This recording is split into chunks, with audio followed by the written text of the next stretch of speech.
Hi guys, आज की इस वीडियो के दौरान हम बात करने वाले हैं बजाज हाउसिंग फाइनेंस लिमिटेड के बारे में।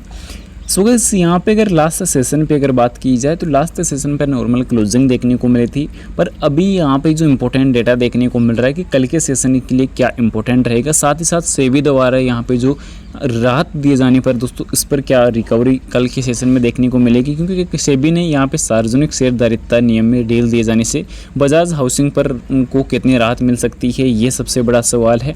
साथ ही साथ आने वाले क्वार्टर 2 के पहले क्या रिकवरी हो सकती है और आने वाले टाइम में क्या जो 52 सप्ताह का जो हाई है, 52 वीक का जो हाई है, वो कब तक रिकवर होगा या नहीं, क्योंकि अभी 103 रुपये इसका 52 लो वीक यहाँ पे देखने को मिल रहा है और जो वर्तमान डेटा है वो 113 रुपये के लमसम जो है कारोबार करता हुआ देखने को मिल रहा है।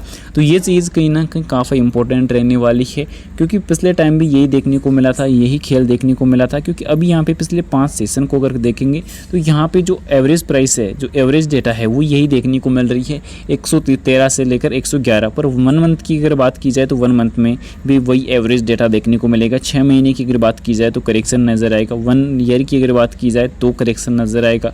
अब यहाँ पे इन सब चीज़ों की रिकवरी को लेकर यहाँ पे थोड़ी सी कुछ राहत वाली अगर बात की जाए तो सेबी बोर्ड बैठक न्यूनतम शेयरधारिता मानदंडों में ढील का लाभ इस शेयर को मिल सकता है, क्योंकि यहाँ पे बजाज हाउसिंग फाइनेंस ने ठीक 1 साल बाद 16 सितंबर 2024 को शेयर बाजार में पदार्पण किया था। इसके प्रमोटर बजाज फाइनेंस के पास अभी भी कंपनी में 88.7% हिस्सेदारी है, जिसे अब 2027 की पूर्व समय सीमा के बजाय 2029 तक 75% तक कम करना होने वाला है। यानी कि 2029 तक का जो टाइम है वो कंपनी को मिल चुका है, जिससे आने वाले टाइम में फिर से एक अच्छी राहत देखने को नज़र आ सकती है।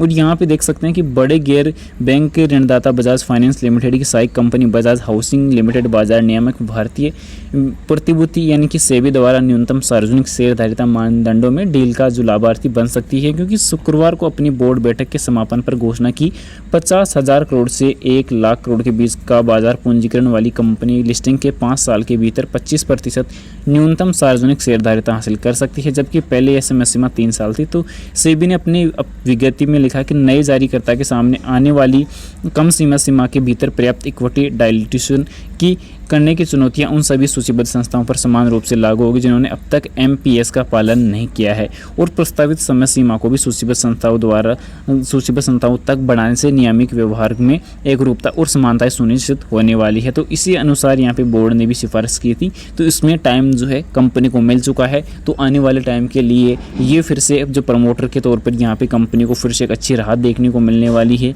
क्योंकि कंपनी का जो बाजार पूंजीकरण है वो आने वाले टाइम में फिर से रिकवर कर सकता है। साथ ही साथ यहाँ पे फाइनेंशियल एक्सप्रेस की तरफ से कुछ अपडेट देखने को मिल रही है, जिसमें मोतीलाल ओसवाल ने बजाज हाउसिंग पर जो है कवरेज शुरू की है।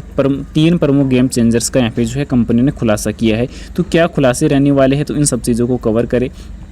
तो यहाँ पे देखने को सबसे पहले मिल रहा है कि न्यूट्रल रेटिंग के साथ जो है कवरेज शुरू किया है, जिसमें देखने को ये मिल रहा है कि उन्होंने जो लक्ष्य वगैरह रखा है वो नॉर्मल रखा है, पर 7% की बढ़त को भी दर्शाता है। ब्रोकरेज हाउस ने वित्त वर्ष 27 के लिए बजाज हाउसिंग फाइनेंस कीमत जो है वो यहाँ पे 3.6 गुना की प्राइस टू बुक वैल्यू पर आंकी है, पर अगले 3 वर्षों में लगातार रिटर्न मिलने की उम्मीद भी बताई जा रही है मोतीलाल ओसवाल की तरफ से। पर वहीं अगर देखा जाए तो इंपॉर्टेंट क्या देखने को मिल रहा है कि जो पिछले 5 वर्षों में मजबूत MU वर्दी देखने को मिली है, तो इसी वार्षिक आधार पर 29% की MU आधार जो वर्दी है वो भी देखने को मिल रही है, और प्रबंधनाधीन परिसंपत्ति MU के पर मजबूत वर्दी दर्ज की है। तो इसी गुणवत्ता के समर्थन में ये डेटा प्राप्त हो रहा है, क्योंकि हालांकि ब्रोकरेज की जो उम्मीद है वो ये भी देखने को मिल रही है कि बजाज हाउसिंग फाइनेंस के बढ़ते पैमाने और बढ़ती प्रतिस्पर्धा को देखते हुए उसकी MOU वर्दी में धीरे धीरे सुस्ती देखी जा सकती है, और बजाज फाइनेंस भारत में सबसे तेज़ी से बढ़ने वाली दूसरी सबसे बड़ी हाउसिंग फाइनेंस कंपनी बनती हुई नजर आ सकती है।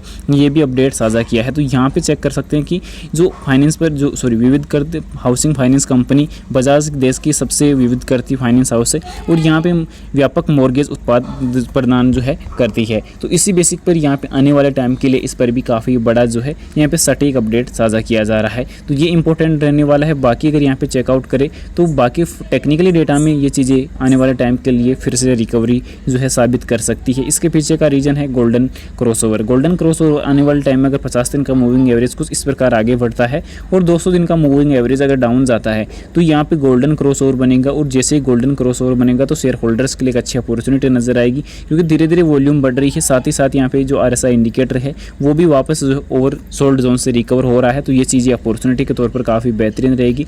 नो एक्सपर्ट ने यहाँ पे इस पर जो है अपनी राय जो है कायम कर रखी है, तो इन सब की जो राय है वो आप यहाँ पे वीडियो पॉज करके चेकआउट कर लेना। फिलहाल यहाँ पे वॉल्यूम वगैरह का अगर डेटा अगर देखा जाए तो वॉल्यूम लास्ट सेशन पर 33 लाख की देखने को मिली, पर 56% के आसपास इसकी डिलीवरी भी देखने को मिली थी। तो कल का सेशन काफ़ी इंपॉर्टेंट रहने वाला है। बाकी अगर देखा जाए तो कंपनी का क्वार्टरली जो प्रदर्शन है वो भी इंपॉर्टेंट देखने को मिला है, क्योंकि धीरे धीरे जो नेट प्रॉफिट है क्वार्टरली प्रदर्शन पर वो नॉर्मल देखने को मिले हैं। लास्ट टाइम के जो 2 नंबर देखने को मिले Q4 और Q1 के, तो प्रॉफिट से जो है फ्लैट देखने को मिले हैं। पर बैलेंस शीट अगर देखेंगे तो बैलेंस शीट में आपको एक ही चीज़ देखने को मिलेगी, कर्ज बढ़ता हुआ नजर आएगा और रिजर्व में एक अच्छा इंप्रूवमेंट नजर आएगा। जो यहाँ पे एक तरफ तो कर्ज बढ़ रहा है पर यहाँ पे दूसरी तरफ जो है रिजर्व इंप्रूव हो रहा है, तो ये भी एक अच्छी अपॉर्चुनिटी है। इन्वेस्टमेंट के तौर पर अगर देखा जाए तो एनुअली तौर पर भी यहाँ पे जो है धीरे धीरे सालाना कंपनी इन्वेस्टमेंट में काफ़ी ज़्यादा जो है वृद्धि कर रही है और इन्वेस्टमेंट बढ़ा रही है। टोटल असेट्स अभी के टाइम 1,02,809 करोड़ ऑलरेडी पहुँच चुके हैं। कंपनी का कैश फ्लो अगर चेकआउट करते हैं तो यहाँ पे 30 करोड़ से रिकवर होकर 2 करोड़ पे आ चुका है। तो आने वाले टाइम में ये चीज़ें भी रिकवर होती हुई नंबर जो Q2 के नंबर्स में ये चीज़ें भी रिकवर होती हुई नजर आ जाएगी। ऑलमोस्ट डेटा जो है पॉजिटिव जा सकता है। बाकी अगर ROC को लेकर अगर बात की जाए, सॉरी ROE को लेकर अगर बात की जाए तो ये भी पॉजिटिव अभी देखने को मिल रही है। प्रमोटर काफ़ी अच्छे भी बने हुए हैं। साथ ही साथ FI की जो होल्डिंग डाउन नजर आई थी, DI की डाउन देखने को मिली थी। बाकी पब्लिक की जो है इंप्रूव हो रही है, अदर में भी इंप्रूवमेंट देखने को मिला है। फिलहाल बाय सेल के लिए कोई रिकमेंडेशन नहीं रहेगी। वीडियो पसंद आए तो लाइक और चैनल को सब्सक्राइब जरूर से करें। Thanks for watching this my video.